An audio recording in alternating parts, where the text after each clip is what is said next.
Yes, mga Barangay Lakers, mukhang talo na tayo. 1 minute and 15 seconds na lang yata na natitira. Kaya panoorin natin to. Yan na po.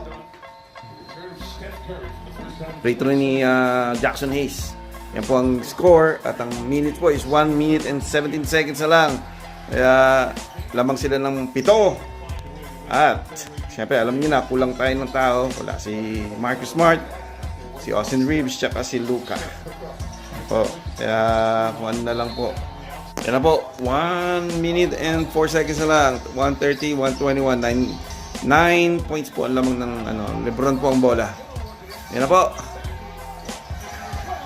Ay! Ba yan? Mga Barangay Lakers, please like, comment, and share dyan. Ha? Thank you po sa mga nag-follow. Yan na po, 34 seconds na lang. Ito na po, last na po ito, malamang. Wala na po ito.